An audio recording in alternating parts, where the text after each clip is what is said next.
El derecho a la información está consagrado en la Constitución Política de los Estados Unidos Mexicanos, así como en la correspondiente al Estado de Jalisco, y tiene respaldo en tratados internacionales como la Declaración Universal de los Derechos Humanos. Jalisco es uno de los estados pioneros en la legislación del acceso a la información y la transparencia en el país, pues en 2005 ya tenía su Ley de Transparencia e Información, considerada una de las mejores, y su Instituto de Transparencia, un organismo autónomo respecto al gobierno, encargado de promover, vigilar y defender ese derecho, su ejercicio y su eficacia. Cuando parecía que esa ley, más que cambios, requería mejoras, varios organismos ciudadanos, entre ellos el CESJAL, trabajaron en propuestas para que nuestros diputados y el propio Instituto de Transparencia de Jalisco continuaran la vanguardia y el liderazgo de esta normativa. Sin embargo, el 29 de noviembre de 2011, ante el asombro de varios de esos organismos ciudadanos, los legisladores abrogaron la Ley de Transparencia e Información Pública de Jalisco, lo que significa que revocaron en su totalidad esta norma al aprobar otra de nombre Ley de Información Pública de Jalisco y sus municipios. En esta nueva ley, que entrará en vigor este 1 de abril de 2012, se eliminó por completo el término transparencia, concepto que se significa como una condición para que se dé la rendición de cuentas del sector público y que propicia un mayor nivel de confianza ante los ciudadanos, pues implica que la información que se facilita sea veraz, completa, oportuna y clara. La nueva Ley de Información Pública amplía el catálogo de lo que se considera información fundamental, pero permite que el sujeto obligado que la posee la clasifique como reservada, lo que impide que los ciudadanos podamos tener acceso a ella. Otro cambio es que infracciona a las personas físicas que difundan o publiquen información pública clasificada como reservada, con una multa que puede ir de 100 a 1,000 días de salario mínimo, en tanto que se establece de 1 a 7 años de prisión y multa de 50 a 1,000 días de salario mínimo a quien difunda públicamente información clasificada como reservada, ya sea periodistas, comunicadores, ciudadanos o quien con afanes de justicia revele información inconveniente para la gestión pública y sus funcionarios. En virtud de lo anterior, el CESJAL realizó un primer foro estatal de transparencia y derecho de la información pública, donde analizó el marco jurídico, la eficiencia y costos públicos, así como el impacto a la libertad de expresión de la nueva normativa. Las conclusiones serán objeto de una o varias recomendaciones del CESJAL a las autoridades para que, a pesar de la inminente entrada en vigor de esta ley, se recapacite por los legisladores y se tomen en cuenta para perfeccionarla. A la inauguración de este evento acudieron el presidente del Supremo Tribunal de Justicia de Jalisco, magistrado Celso Rodríguez, el presidente de la mesa directiva del Congreso del Estado, diputado Enrique Aubry, el presidente de la Asociación de Radiodifusoras y Televisoras de Occidente, Francisco Cabañas, el secretario general del CESJAL, Arturo Uribe, así como el consejero presidente de la Comisión de Transparencia y Rendición de Cuentas del CESJAL, Óscar Ábrego de León, quien en sus palabras de apertura indicó que este evento fungiría como la consulta pública que no se hizo antes de aprobar esta nueva Ley de Información Pública de Jalisco. Para Enfoque Ciudadano, Patricia Ureña. De veras, créanme lo que esta ley tiene una enorme trascendencia, por eso es importante que la conozcamos todos, usted y yo. Y por eso el CESJAL, el Consejo Económico y Social, ha abrazado con mucho entusiasmo esta causa para conocer las diversas opiniones y por eso realizamos este primer foro. Y en la inauguración precisamente tuvo la oportunidad de hablar el presidente de la Comisión de Transparencia del CESJAL, el licenciado Óscar Ábrego de León. Vamos a tener la oportunidad de escuchar algo de sus palabras, algunas de sus palabras, y también nuestro secretario general, el licenciado Arturo Uribe. Hoy estamos aquí para realizar el primer foro estatal de transparencia y derecho a la información. El propósito de este ejercicio ciudadano y plural es analizar, discutir, proponer mejoras y, por qué no decirlo, plantear la abrogación de esta legislación en caso de que así lo establecieran las conclusiones de los especialistas en la materia que hoy participan. Como lo hemos sostenido con anterioridad, nuestra institución realiza esta consulta no solo porque no se hizo en su momento, sino porque estamos convencidos de que debemos transitar hacia una democracia participativa, pues en la apuesta de la democracia todos ponen para que nadie pierda. Bien sabemos que el próximo 1 de abril entrará en vigor la ley referida, lo que repercutirá significativamente la manera en que se procesaba el tema de la transparencia y la información pública. Es importante destacar que las ponencias planteadas en este primer foro estatal de transparencia y derecho a la información serán un valioso insumo para que en breve el CESJAL emita una o varias recomendaciones sobre el particular a los poderes legislativo y ejecutivo. El CESJAL es un organismo autónomo, ciudadano, colegiado de naturaleza consultiva y de interrelación entre la sociedad y los poderes públicos. Busca favorecer el diálogo y profesionalizar las propuestas que realiza la sociedad civil, por lo cual dedica gran parte de su tiempo y esfuerzo a desarrollar esta nueva cultura de relación entre gobierno y sociedad. Básicamente el foro tiene un objetivo general y es realizar un análisis de la Ley de Información Pública en Jalisco y sus municipios con el fin de evaluar su viabilidad social, jurídica y económica. Y esto implica evaluar el modelo de transparencia, puesto que la ley es el marco que da pie y cabida al modelo de transparencia. Sé que aquí están presentes muchas unidades de transparencia de los diferentes entes gubernamentales que también tienen la preocupación ante este cambio y ante el nuevo reglamento que se dará a conocer, pues qué va a suceder.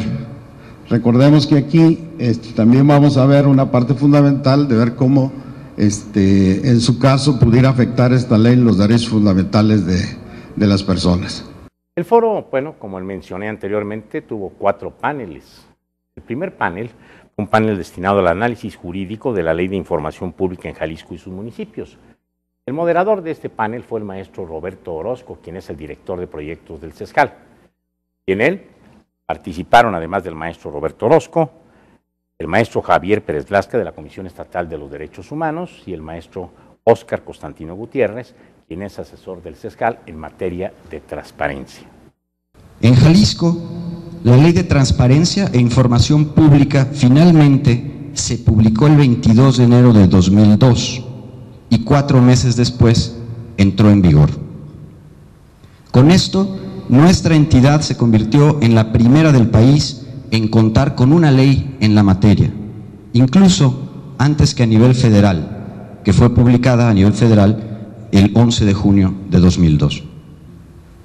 La nueva Ley de Transparencia e Información Pública del Estado de Jalisco se publicó en el periódico oficial el 6 de enero de 2005. Posteriormente se reformó en julio de 2007 y junio de 2008.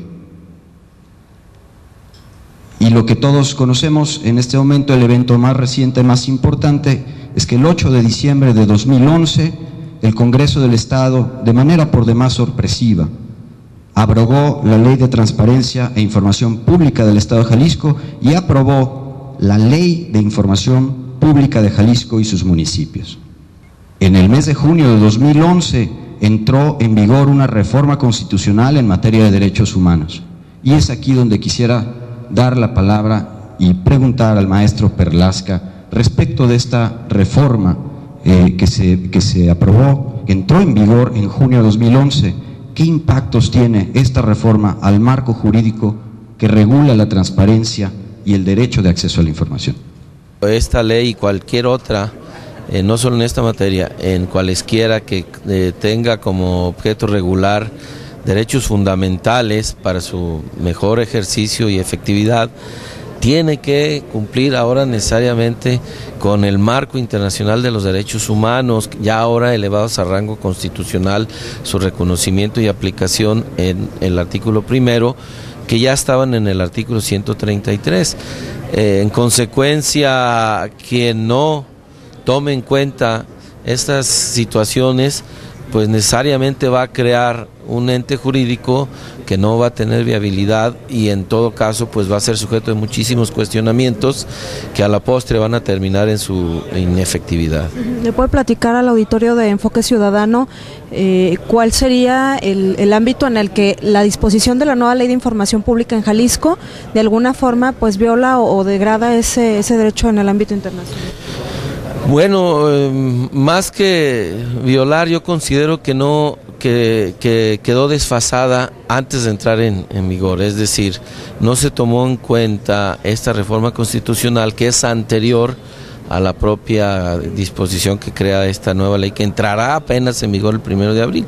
En consecuencia, la sugerencia es revisarla, desde luego tomando en cuenta las consideraciones de los especialistas que ya hemos escuchado y las que escucharemos, pero sobre todo en ese marco del derecho constitucional ya adoptado como derecho fundamental, los derechos humanos reconocidos en tratados y convenios internacionales, porque además es obligación del Estado, en este caso México, armonizar sus disposiciones a ese marco internacional de derechos humanos.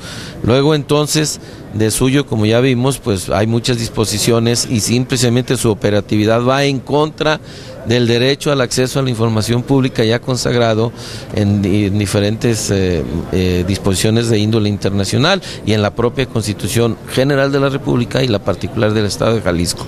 Entonces eso ya es solo suficiente para hacer un análisis y en su caso adecuación. Por eso decíamos que es más factible revisar la vigente, en su caso adecuarla y hacer las reformas, que haberla abrogado y crear una nueva que ya de suyo pues trae todas estas implicaciones en sentido negativo, ¿verdad? En resumen, para usted sí sería un retroceso la ley como esta. En términos del ejercicio de los derechos humanos y su efectividad, considero que va a ser un obstáculo más que un avance. Muchas gracias, maestro.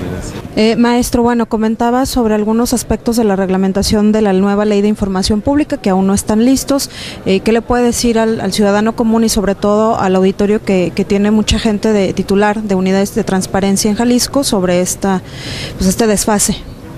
Bueno, de entrada hay que decir que la ley de transparencia, la ley que se abrogó y que estará en vigor hasta antes del 1 de abril, es mucho mejor que la ley que entrará en vigor a partir del 1 de abril, la ley de información pública. De entrada, bueno, al ciudadano le recomendaría que hiciera una lectura muy intensiva de la ley, de los instrumentos que vaya expidiendo el Instituto de Transparencia para que esté preparado, porque se cambió totalmente el esquema de trabajo. La información fundamental está organizada de distinta forma, se sanciona la revelación de datos. Si un particular revela datos clasificados, hay cárcel incluso, y lo mismo pasa para los sujetos obligados que en algún momento filtran documentos. Es un desafío muy grande para ciudadanos, gobierno y para todos los involucrados en el tema, ya que va a necesitarse mucho trabajo para poder hacer lo que hasta hace unos meses era más sencillo. Finalmente, bueno, ¿qué queda por hacer? Si el marco jurídico pues ya está ahí, nomás nos queda lo del reglamento, pero bueno, ¿qué se puede hacer? En realidad el reglamento no puede ir más allá de la ley. La realidad es que lo que le toca a los ciudadanos y le toca a toda la sociedad civil organizada es, bueno, pronunciarse al respecto en el entendido de que probablemente con suficiente participación de la sociedad se podría regresar a la anterior ley. Esta es una decisión que, bueno, le corresponde a los órganos de decisión pública. Sí se puede, nada más es cuestión de que, bueno, los ciudadanos pues manifiesten su interés en que regresemos al modelo sencillo, claro y puntual que hasta a este momento tenemos. Muchas gracias, maestro. Gracias. Pienso que tiene que haber una responsabilidad de la persona que emite opiniones, y más si son medios de escritos o auditivos, tiene que haber una cierta responsabilidad. Más de ahí tienen que responder los diputados y senadores de sus acciones y leyes aprobadas. Creo que sería mi opinión. No creo que deba hacerse eso, porque apenas estamos empezando a poder opinar, a poder expresar lo que sentimos. Imagínate que la penalicen, no creo que sea buena idea. Bueno, yo pienso que está mal porque todas las personas nacemos libres y todos tenemos la necesidad de expresar lo que sentimos y lo que pensamos siempre y cuando no hagamos daño a otra persona.